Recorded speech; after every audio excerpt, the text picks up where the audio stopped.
Hey guys, இந்த வீடியோவில் நம்ம வந்து ஒன் டாட் ப்ளவுஸோட பார்ட் 2 வீடியோ தான் பார்க்க போகிறோம். இதில் வந்து ஃபுல்லாகவே ஸ்டிச்சிங் எப்படி பண்ணுறது அப்படின்றத பார்க்க போகிறோம். ஸோ நம்ம வந்து லைனிங்கில் நேற்று வந்து எல்லாத்தையுமே வந்து கேன்வாஸ் எல்லாத்தையுமே ஸ்டிக் பண்ணி எடுத்துட்டோம். இப்போ வந்து ஃபேப்ரிக்கோட ரைட் சைடில் நம்ம லைனிங்கோட ரைட் சைடை ப்ளேஸ் பண்ணி, அதாவது நல்ல பக்கம் ரெண்டுமே வந்து ஒன்றோட ஒன்று பார்த்துருக்க மாதிரி வச்சுட்டு நம்ம வந்து 1/4 இன்ச் ஸ்டிச் பண்ணுறதுக்கு விட்டுருக்கோம் இல்லையா. ஸோ அந்த அளவுக்கு நம்ம வந்து நெக்கில் வந்து பிடிச்சி தைச்சிக்கணும்.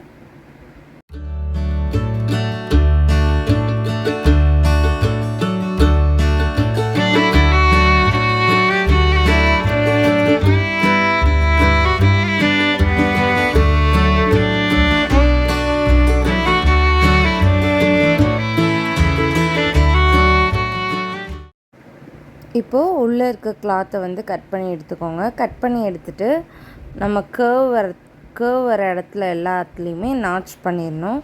நாச் பண்ணிவிட்டு இது வந்து நான் சீம்லெஸ் ஃபினிஷ் சொன்னேன் இல்லையா. ஸோ நம்ம வந்து மேலே வந்து டாப் ஸ்டிச்லாம் போட மாட்டோம். அதுக்கு பதிலாக என்ன பண்ணுவோம் அப்படின்னு கேட்டிங்கன்னா, லைனிங்லேயே வந்து டாப் ஸ்டிச் போட்டுருவோம். ஸோ இப்போ நான் கட் பண்ணுற மாதிரி இந்த கேர்வ் ஏரியாஸில் எல்லாமே ஒரு நாச் கொடுத்துக்கோங்க. நாச் கொடுத்துட்டு இப்போ நான் வைக்கிறேன் பார்த்தீங்களா, லைனிங்கை வந்து கேன்வாஸும் லைனிங்கும் ஒரே பக்கமாக வச்சு நம்ம லைனிங் மேலே டாப் ஸ்டிச் போட்டுடணும். மெயின் ஃபேப்ரிக் மேலே நம்ம ஸ்டிச் போடக்கூடாது, லைனிங் மேலே ஸ்டிச் போட்டுக்கணும். ஓகேவா? ஸோ இப்படி போடும்போது நம்மளுக்கு வந்து பிரிஞ்சு வராமவும் இருக்கும். அதே மாதிரி நம்ம வந்து மெயின் ஃபேப்ரிக் மேலே ஸ்டிச் போடணுன்ற தேவை இருக்காது. நம்மளுக்கு வந்து பார்க்கும்போது நீட்டாக ஒரு சீம்லெஸ் ஃபினிஷ் வந்து நம்மளுக்கு கிடைக்கும். ஒரு பொட்டிக் ஃபினிஷில் நம்ம நெக்கை வந்து ஃபினிஷ் பண்ண முடியும். ஓகேங்களா? ஸோ இந்த மாதிரி தைக்கும்போது நம்மளுக்கு பார்க்கும்போது ப்ளவுஸோட நெக் வந்து ரொம்பவே நீட் அண்ட் ஃபினிஷிங்காக இருக்கும்.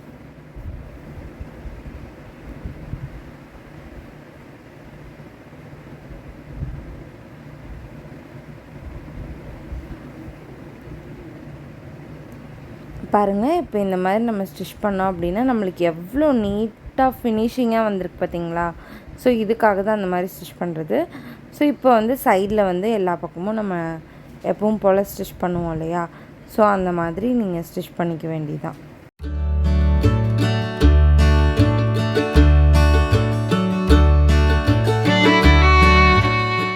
இப்போ சைடில் இருக்க எக்ஸ்ட்ரா ஃபேப்ரிக்கு, எக்ஸஸ் ஃபேப்ரிக்கு எல்லாத்தையுமே கட் பண்ணி எடுத்துக்கோங்க. ஸோ இப்போ நம்ம வந்து ஒன் டாட் ப்ளவுஸ் தைக்கிறோம்.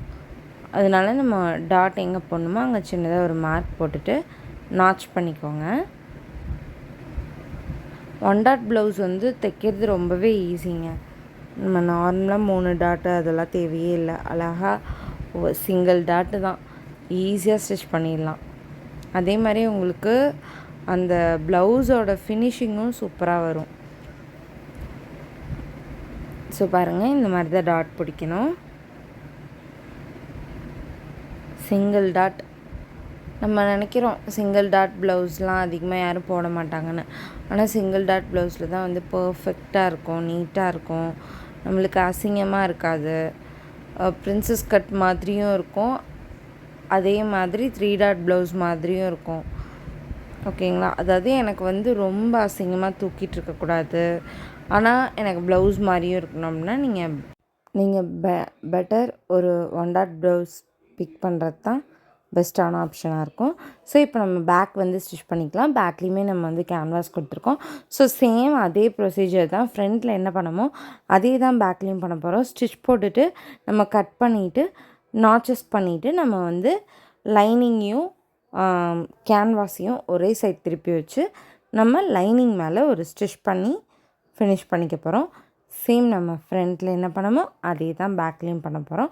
ஓகேங்களா? ஸோ இது பேக் ஹூக் அப்படின்றதுனால நம்ம பேக்கில் வந்துட்டு ஓப்பனாக விட்டுருக்கோம். அப்படி இல்லை அப்படின்னா உங்களுக்கு பேக் ஹூக் இல்லை ஃப்ரண்ட் ஹூக் தான் வைக்கிறீங்க அப்படின்னா இதே ப்ராசஸ் தாங்க. ரொம்ப வந்து பெரிய காம்ப்ளிகேட்டடான விஷயம்லாம் எதுவுமே இல்லை, ஈஸி ப்ராசஸ் தான். ஒன் டாட் ப்ளவுஸ் பொறுத்த வரைக்கும் ரொம்பவே ஈஸியாக நம்ம கட்டும் பண்ணிடலாம், ஸ்டிச்சும் பண்ணிடலாம். ஓகேங்களா? ஸோ நம்ம பேட்டர்ன் போட்டு பண்ணோம் அப்படின்னா நம்மளுக்கு ஃபேப்ரிக் மிச்சமாகும். பேட்டர்ன் போடல அப்படின்னா நம்மளுக்கு ஃபேப்ரிக் வேஸ்ட் ஆகும். ஓகேவா? இது மட்டும்தான் டிஃப்ரெண்ட். நீங்கள் ஒரு பேட்டர்ன் ஷீட் உங்களால் வாங்க முடியலனா கூட ஒரு நியூஸ் பேப்பரில் போட்டு கூட நீங்கள் போட்டுடலாம். அந்தளவுக்கு ஒரு ஈஸியான ப்ளவுஸ் ஒன் டாட் ப்ளவுஸ். ஓகேங்களா? ஸோ நீங்கள் வந்து கண்டிப்பாக ட்ரை பண்ணி பாருங்கள். ஈஸியாக இருக்கும். ஸோ நான் வந்து ப்ராப்பராக எப்படி வந்து எல்லா பாடி சைஸ்க்கும் என்ன பண்ணணுன்றது நான் இன்னொரு வீடியோவில் டீட்டெயில்டாக வேணும்னா எனக்கு கமெண்ட் பண்ணுங்கள். நான் இன்னொரு வீடியோவில் போட ட்ரை பண்ணுறேன்.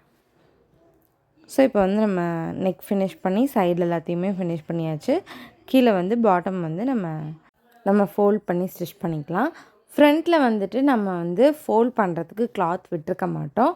அங்கே வந்து நம்ம வந்து எக்ஸ்ட்ரா லைனிங் கிளாத் கொடுத்து நம்ம வந்து ஸ்டிஃபுக்காக தைச்சி திருப்பிக்கிற மாதிரி இருக்கும். ஓகேவா? ஸோ இது மட்டும்தான் டிஃப்ரெண்ட்டு. மற்றபடி ரொம்ப ஈஸி தான். ஸோ இப்போ வந்து இது எதுக்குன்னா ஹூக் பட்டிக்கு. ஹூக் பட்டி எப்படி ஜாயின் பண்ணணுன்றது நான் நிறைய வீடியோஸ் போட்டிருக்கேன். நிறைய ஷார்ட்ஸ் வந்து நான் ஹூக் பட்டி, ஹூக் ஐ பட்டி எப்படி வைக்கணுன்றது நான் போட்டிருக்கேன். ஸோ வேணுன்றவங்க அதுவும் போய் பார்த்துக்கோங்க. இல்லைனா இதுவுமே ஈஸி மெத்தட் தான். எப்போவுமே நான் ஒரே மெத்தட் தான் ஃபாலோ பண்ணிக்கிட்டு இருக்கேன். ஸோ ரொம்பவே ஈஸியாக தான் இருக்கும். காம்ப்ளிகேட்டடாலாம் எதுவுமே இருக்காது. ஸ்டிச்சிங் பொறுத்தளவுக்கு நீங்கள் லேர்ன் பண்ணிக்கிட்டீங்க அப்படின்னா இந்த மாதிரி ஒரு ஈஸியான ஒரு விஷயம் எதுவுமே இருக்காது. பட் உங்களுக்கு புரியல அப்படின்னா இது மாதிரி கஷ்டமான விஷயமும் இருக்காது. எல்லாமே நம்ம இன்ட்ரெஸ்ட் தான். நம்ம விருப்பப்பட்டால் மட்டும்தான் நம்ம டைலரிங் வந்து பண்ண முடியும். சும்மா எல்லாருமே பண்ண முடியுமானா கிடையாது. நிறைய பேர் கிளாஸ் போகிறீங்க, நிறைய பேர் வந்து நிறைய கோர்ஸ் வாங்கி படிக்கிறீங்க. ஸோ வந்து உங்களுக்கு அதில் இன்ட்ரெஸ்ட் இருக்கா, உங்களால் அதை லாஸ்ட் வரையும் எடுத்துகிட்டு போக முடியுமா அப்படின்னு தோணுனா மட்டும் அதெல்லாம் பண்ணுங்கள். ஒரு ஷார்ட் பீரியடில் நம்ம இதை கற்றுக்கிட்டோன்னா நம்ம நிறைய சம்பாதிக்கலாம் அப்படின்லாம் நினைக்காதீங்க. ஏன்னா இன்ட்ரெஸ்ட் இருந்தால் மட்டும்தான் இந்த ஃபீல்டில் நீங்கள் சஸ்டெயின் பண்ண முடியும். ஓகேங்களா? ஸோ அதனால் உங்களுக்கு இன்ட்ரெஸ்ட் இருந்துச்சுன்னா கண்டிப்பாக நீங்கள் வந்து கோர்ஸோ இல்லை நிறைய கிளாஸோ போய் கற்றுக்கலாம். அப்படி இல்லை உங்களுக்கு சும்மா பார்க்க பிடிக்கும், தெரிஞ்சுக்க பிடிக்கும் அப்படின்னா நம்மளை மாதிரி யூடியூப் சேனல்ஸ் நிறைய பேர் வச்சுருக்காங்க. நம்ம சேனல்லே நிறைய வீடியோஸ் போட்டிருக்கோம். ஸோ அந்த மாதிரி வீடியோஸை பார்த்து உங்களுக்கு உங்கள் ட்ரெஸ்ஸை வந்து எப்படி கஸ்டமைசேஷன் பண்ணணுன்றது தெரிஞ்சுக்கோங்க. அதுக்காக நிறைய கொடுத்து செலவு பண்ணாதீங்க. இந்த மாதிரி வீடியோஸுங்கள்லேயே நீங்கள் வந்து பார்த்து ஈஸியாக ஸ்டிச் பண்ணலாம். ஓகேவா? ஸோ மணி வேஸ்ட் பண்ணாதீங்க. கரெக்டாக அதை யூட்டிலைஸ் பண்ணிக்கோங்க. ஓகேவா? இன்ட்ரெஸ்ட் இருந்தால் மட்டும்தான் டைலரிங் ஃபீல்டில் சஸ்டெயின் ஆக முடியும். ஓகே? ஸோ இன்ட்ரெஸ்ட் இல்லை அப்படின்னா நம்ம ஒன்றுமே பண்ண முடியாது. ஸோ நெக்ஸ்ட்டு வந்து பார்த்திங்கன்னா ஹூக் ஐ பட்டி. ஸோ ஹூக் பட்டி வைக்கிறது ரொம்பவே ஈஸி. ஹூக் ஐ பட்டியும் வந்து ரொம்பவே ஈஸியாக தான் இருக்கும். இதுவுமே நான் நிறைய வீடியோஸில் வந்து போஸ்ட் பண்ணியிருக்கேன், ஷார்ட்ஸாக போட்டிருக்கேன். ஸோ வேணுன்றவங்க அதையுமே போய் பார்த்து தெரிஞ்சுக்கோங்க. அதே மாதிரி நம்ம புதுசாக இன்னொரு சேனலும் ஓப்பன் பண்ணியிருக்கோம். அதில் வந்து வெயிட் லாஸ் ரிலேட்டடாக நிறைய வீடியோஸ் போட்டிருக்கேன். ஸோ வேணுன்றவங்க அந்த சேனல்லையும் போய் பார்த்து தெரிஞ்சுக்கோங்க. நம்ம சேனலில் கொலாப்ரேஷனுக்குள்ளே போனீங்க அப்படின்னா கொலாப்ரேஷன் டேப்பில் வந்துட்டு பூஷ்ணி லைஃப் ஸ்டைல் விலாக்னு தனியாக ஒரு சேனல் இருக்குது. அது என்னோடய பர்சனல் சேனல். என்னை பற்றின பர்சனல் அது எல்லாமே நான் வந்து அதில் தான் போடுவேன். விலாக்ஸ் எல்லாமே அதில் தான் போடுவேன். இதில் வந்து வெறும் ஸ்டிச்சிங் கண்டென்ட் மட்டும்தான் வரும். ஸோ உங்களுக்கு ஃபன்னு விலாகு அந்த மாதிரி பார்க்க பிடிக்கும் அப்படின்னா நீங்கள் அந்த சேனலையும் சப்ஸ்கிரைப் பண்ணி வச்சுக்கலாம். ஸோ வெயிட் லாஸ் அந்த மாதிரி ட்ரை பண்ணிகிட்ருக்கீங்க அப்படின்னாலும் அந்த சேனல் நீங்கள் சப்ஸ்கிரைப் பண்ணி வச்சுக்கலாம். ஸோ ரொம்பவே யூஸ்ஃபுல்லாக இருக்கும். நிறைய சேலஞ்சஸ், அதுக்கப்புறம் வந்து பார்த்திங்கன்னா ஃபன்னான வீடியோஸ், அப்புறம் டெய்லி மேக்கப் ரொட்டீன், மேக்கப் ரிலேட்டடான வீடியோஸ் வந்து அந்த சேனலில் நான் நிறையவே அப்லோட் பண்ணுவேன். ஸோ வேணுன்றவங்க அந்த சேனலையும் சப்ஸ்கிரைப் பண்ணி வச்சு பார்த்து தெரிஞ்சுக்கோங்க. ஸோ இது வந்து ஃபுல் அண்ட் ஃபுல் நம்ம ஸ்டிச்சிங் ஓரியன்டட் கண்டென்ட் தான் இருக்கும்.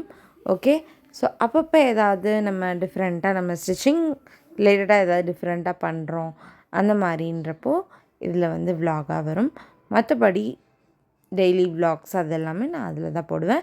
ஸோ இது வந்து க்ளோஸ் நெக் ப்ளவுஸ் அப்படின்றதுனால நம்ம வந்து ஒரு 6 ஹூக் வந்து நம்ம ஸ்டிச் பண்ணுற மாதிரி வைக்கிறோம். நார்மலாக ப்ளவுஸ் எல்லாத்துக்குமே வந்து 5 ஹூக் தான் வைப்போம்.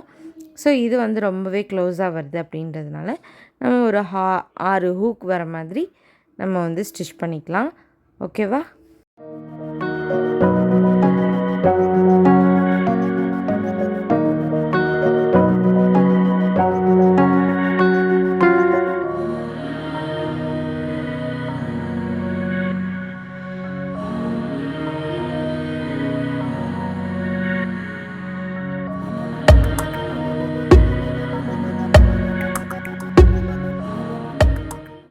இப்போ வந்து பார்த்திங்கன்னா நம்ம ஹூக் ஐப்பட்டி அப்புறம் ஹூக் பட்டி ரெண்டுமே ஸ்டிச் பண்ணிட்டோம். ஸோ வச்சு பார்த்தோம் அப்படின்னா நம்மளுக்கு கரெக்டாக இருக்குது, அப் அண்ட் டவுன் இல்லாமல்.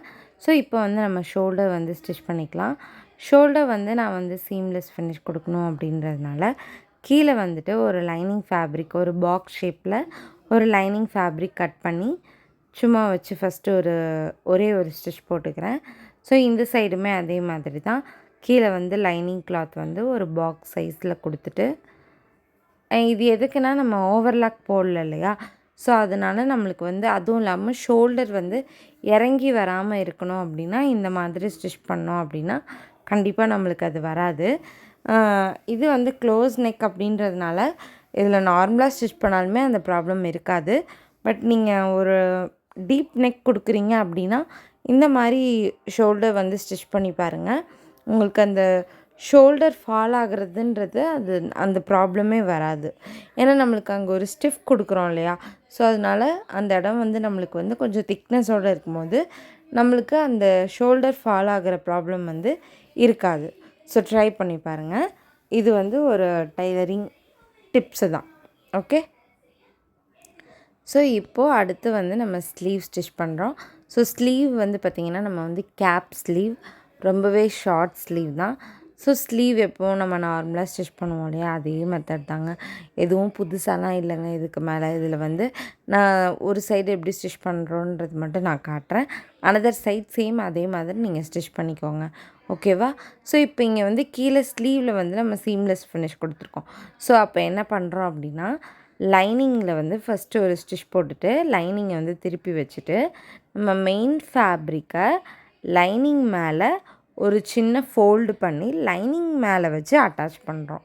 ஓகேங்களா? ஸோ இப்போ நான் பண்ணுறேன் பார்த்தீங்களா? அதை பார்க்கும்போதே உங்களுக்கு புரியும் நான் என்ன பண்ணுறேன்னு. ஸோ இதை இப்போ அப்படியே திருப்பினோம் அப்படின்னா நம்மளுக்கு கீழே ஸ்டிச் போட தேவையில்லை. ஆனால் நம்ம லைனிங்கில் போட்டோம் இல்லையா? ஸோ இப்போ இது நீங்கள் தண்ணியில் போட்டாலோ எது பண்ணாலுமே நம்மளுக்கு அந்த லைனிங் கீழே வரதோ அதெல்லாம் இருக்காது. ஏன்னா நம்ம இந்த லைனிங் மேலேயே நம்ம வந்து ஸ்டிச் பண்ணிட்டோம். ஸோ அப்போ அந்த மாதிரி ப்ராப்ளம்லாம் வராது. நீங்கள் நார்மலாக எப்பவும் போல் ஸ்லீவ் எப்படி ஸ்டிச் பண்ணுவீங்களோ அந்த மாதிரி ஸ்லீவ் ஸ்டிச் பண்ண வேண்டியதுதான். ஸோ இப்போ நான் ஒன் சைடு இதை வந்து நான் ஃபுல்லாக ஃபினிஷ் பண்ணுறது எப்படின்னு காட்டுறேன். அனதர் சைடு நீங்கள் வந்து இதே மாதிரியே நீங்கள் ஃபினிஷ் பண்ணிக்கோங்க. ஓகேவா? ஸோ இப்போ எக்ஸஸ் எல்லாமே வந்து நம்ம கட் பண்ணி எடுத்துடலாம்.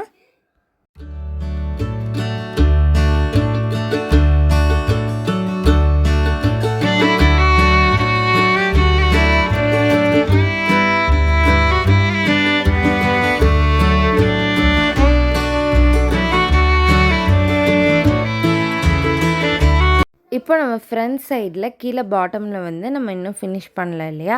ஸோ இப்போ வந்து நான் வந்து ஒரு 1.5 இன்ச் இல்லை 2 இன்ச்சுக்கே வந்து லைனிங் ஃபேப்ரிக் எடுத்துக்கிறேன். எடுத்துகிட்டு 1/2 இன்ச்சு வந்து நம்ம இங்கே ஸ்டிச் பண்ண கொடுத்துருக்கோம் இல்லையா? ஸோ அந்தளவுக்கு வந்து நான் வந்து கீழே வந்து பிடிச்சி தைச்சிக்கிறேன். பிடிச்சிட்டு அந்த 1/2 இன்ச்சுக்கு வந்து நம்ம வந்து அந்த லைனிங் ஃபேப்ரிக்கை வந்து ஃபோல்ட் பண்ணி இங்கே ஸ்டிச் பண்ணிடணும். ஓகேவா?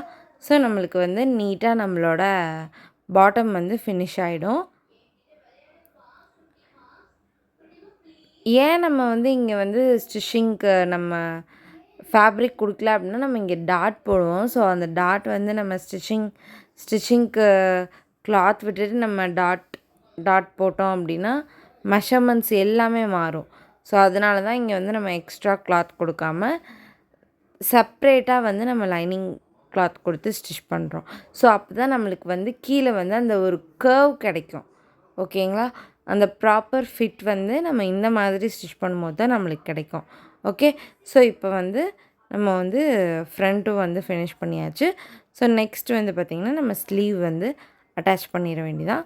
ஸோ பாருங்கள் நம்மளுக்கு கீழே வந்து ஒரு மைல்டான ஒரு கர்வ் இருக்கும் பாருங்கள் ஃப்ரண்ட் சைடில். ஸோ அதுக்காக தான் வந்து நம்ம இந்த மாதிரி எக்ஸ்ட்ரா கிளாத் கொடுத்து கட் பண்ணுறது. ஒரு மைல்டு கர்வ் தெரியுதா இந்த டாட்டுக்கு அப்புறம்? ஸோ அதுக்காக தான். இப்போ வந்து நம்ம ஸ்லீவ் வந்து ஸ்டிச் பண்ணிடலாம். ஸோ நான் ஒன் சைடு அட்டாச் பண்ணுறது எப்படின்றது காட்டுறேன்.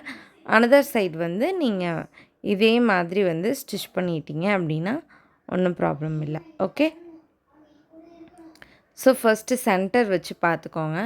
சென்டர் வச்சு பார்த்து, ஏன்னா நம்ம வந்து பேக்கில் ஒரு ஆர்ம் ஹோலில் டெப்த்து கொடுத்துருக்கோம், ஃப்ரண்ட்டில் ஒரு ஆர்ம் ஹோல் டெப்த் கொடுத்துருக்கோம். ஸோ வந்து நம்ம ரெண்டுத்தையும் ஆவரேஜ் பண்ணி தான் வைக்கணும். டோட்டலாக நம்ம ஆர்ம் ஹோல் வந்து கரெக்டாக மார்க் பண்ணியிருக்கோம். பட் ஆனால் ஃப்ரண்ட் அண்ட் பேக் வந்து வேரியேஷன் இருக்குது. ஸோ அதனால் நம்ம வந்து இதை வந்து ஆவரேஜ் பண்ணி தான் வைக்கணும். கரெக்டாக சென்டர்லேருந்து ப்ளேஸ் பண்ணி எடுத்துகிட்டு போனீங்க அப்படின்னா ஒன்று இந்த சைடு அதிகமாக இருக்கும், இல்லை அந்த சைடு அதிகமாக இருக்கும். அதனால் நீங்கள் ஸ்டார்டிங் டு எண்டிங் வந்து கரெக்டாக ஆவரேஜ் பண்ணி வச்சுக்கோங்க. ஓகே, ஸோ அவ்வளோதான், முடிஞ்சது நம்ம ஸ்லீவு. ஸோ நெக்ஸ்ட் சைடு வந்து இதே மாதிரி நீங்கள் ஃபினிஷ் பண்ணிக்கோங்க.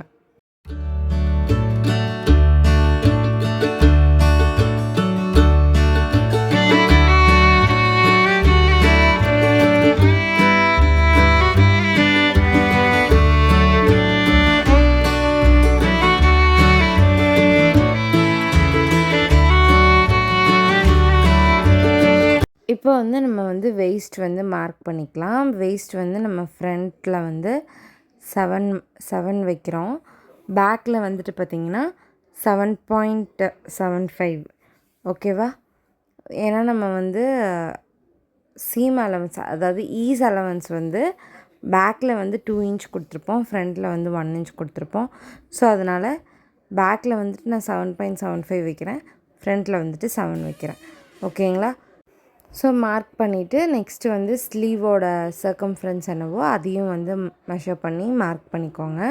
ஸோ மார்க் பண்ணிவிட்டு ஸோ இப்போ நான் ஒன் சைடு எப்படி ஸ்டிச் பண்ணணுன்றது காட்டிடுறேன். அனதர் சைட் சேம் இதே மாதிரி வந்து நீங்கள் ஃபினிஷ் பண்ணிக்கோங்க. ஸோ ரொம்பவே ஈஸி தான். நம்ம 1 டாட் ப்ளவுஸ் வந்து நம்ம ஸ்டிச் பண்ணி முடித்தாச்சு. ஓகேங்களா? ஸோ ரொம்ப ஈஸியான ஒரு blouse cutting and stitching method. எல்லா பாடி சைஸ்க்குமே இது வந்து பர்ஃபெக்டாக சூட் ஆகும். அதே மாதிரி உங்களுக்கு வந்து 3 டாட் ப்ளவுஸ் போகிறதுக்கு இன்ட்ரெஸ்ட் இல்லை, அட் த சேம் டைம் எனக்கு வந்து பிரின்சஸ் கட்டுமே போட்டால் ரொம்ப என்னோடய பெஸ்ட்டை வந்து ஃப்ளாட்டன் ஆக்கி காட்டிடுது, ஸோ நான் என்ன பண்ணுறது அப்படின்னு கேட்டால் நீங்கள் better go with for an 1 dot blouse. So இது வந்து ஒரு 3 டாட் எஃபெக்ட்டும் கொடுக்கும், அதே நேரத்தில் ஒரு பிரின்சஸ் கட் ப்ளவுஸ் எஃபெக்ட்டும் கொடுக்கும். ஓகேங்களா? ஸோ அதனால் இந்த வீடியோ ரொம்பவே யூஸ்ஃபுல்லாக இருந்திருக்கும்னு நினைக்கிறேன். வீடியோ பிடிச்சிருந்தா மறக்காமல் லைக் பண்ணி, ஷேர் பண்ணி, கமெண்ட் பண்ணுங்கள். ஸோ இப்போ இந்த வீடியோவோட ஃபுல் ஃபிட் செக் பார்த்துடலாம்.